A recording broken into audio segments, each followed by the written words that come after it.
Shalom Bapak Ibu, saudara-saudara yang terkasih dalam Tuhan kita Yesus Kristus. Selamat pagi kembali pada hari yang kedua dalam perenungan kita Road to Pentakos. Saudara, kita akan berbicara kembali tentang kerajaan Allah. Dan hari ini kita akan membaca firman Tuhan Matius pasal yang ke-13. Saudaraku yang terkasih dalam Tuhan kita Yesus Kristus, perumpamaan adalah salah satu metode mengajar pada zaman itu. Dan saudara-saudara, Tuhan Yesus sering memakai perumpamaan untuk mengajar orang-orang yang datang kepada Tuhan. Dan saudara-saudara, sangat menarik adalah ketika banyak orang datang kepada Tuhan dan Tuhan mengajar dengan perumpamaan, saudara-saudara. Ternyata saudara-saudara, tidak semua orang yang mendengarkan apa yang Tuhan Yesus katakan, apa yang Tuhan Yesus ajarkan, mereka mengerti, saudara. Saudara, mereka bisa memahaminya. Tidak, saudara. Saudara-saudara, karena itu tidak mungkin mereka bisa melakukannya. Saudara, sangat menarik kalau kita perhatikan, saudara-saudara, ternyata orang-orang yang bisa mengerti, orang-orang yang bisa memahami adalah orang-orang yang dapat kasih karunia Tuhan. Orang-orang yang dikaruniakan, saudara. Alkitab memberitahukan kepada kita. Itu sebabnya di dalam Matius 13 ayat yang ke-10, sudah saya ingin bacakan buat saudara. Murid-muridnya berkata, mengapa engkau, yaitu Tuhan Yesus, berkata kepada mereka dalam perumpamaan. Yesus berkata kepada mereka, perhatikan, kepadamu diberi karunia untuk mengetahui rahasia kerajaan surga. Tetapi kepada mereka tidak. Saudara, sangat menarik sekali kalau kita perhatikan di dalam ayat yang ke-11. Tuhan Yesus berkata, kepadamu dikaruniakan, saudara. Saudara, kata ini dari bahasa Yunani-nya adalah didomi, saudara. Didomi itu artinya diberikan, dipercayakan, diizinkan, saudara. Jadi dengan kata lain, saudara, rahasia kerajaan Allah itu diizinkan, diberitahukan, saudara, dipercayakan kepada kita, saudara. Saya sedang membayangkan, saudara-saudara, kalau pemerintah kita, saudara, kalau presiden kita memberitahukan kepada kita rahasia negara, saudara. Itu berarti saudara adalah orang yang dipercaya, saudara. Saudara adalah orang yang dapat dipercaya, sekali lagi saya tekankan. Saudara-saudara yang terkasih dalam Tuhan, berarti maafkan saya, kita adalah orang yang sangat-sangat bodoh mungkin ketika kita diberikan kepercayaan, diizinkan untuk mengetahui rahasia ini, tapi kita tidak gunakan sungguh-sungguh untuk memahami dan mengertinya, saudara.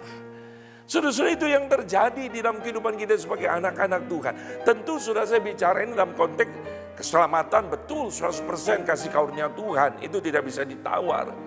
Tapi ketika kita sudah selamatkan Tuhan dalam proses santifikasi, pengudusan, saudara-saudara, ada bagian kita bekerja sama dengan Allah Roh Kudus.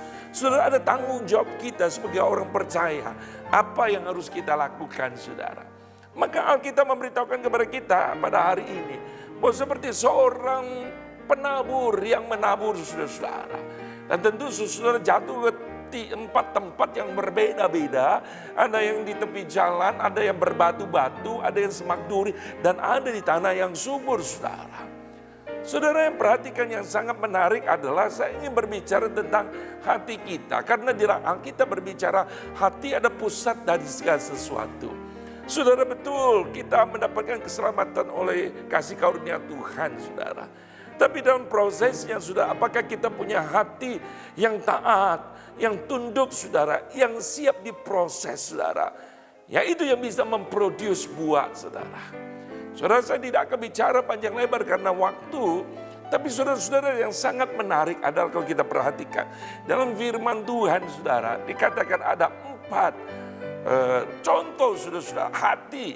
Dan kalau kita perhatikan sangat menarik, saya ingin kita lompat, yaitu dikatakan hati, tempat yang subur, saudara.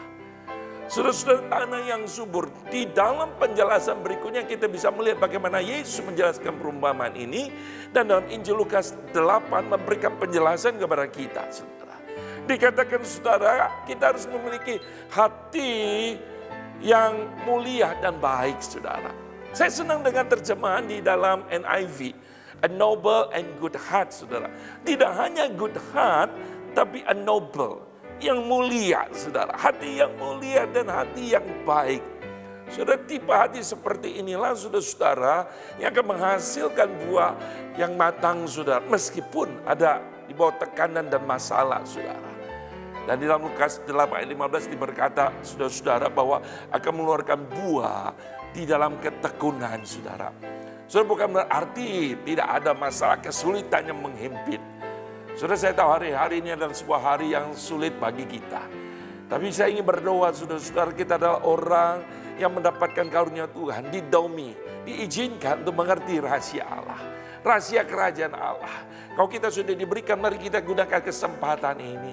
Saudara, mari kita rindu menjaga hati kita, menjadi hati yang a noble and good heart. Sekarang sungguh-sungguh kita bisa produce buah yang matang, yang memuliakan Tuhan, saudara. Di dalam ketekunan dan pergumulan, kita bisa menghasilkan buah yang memuliakan Tuhan. Selamat menjalani hari-hari bersama dengan Tuhan. Tuhan Yesus memberkati saudara sekalian. Amin.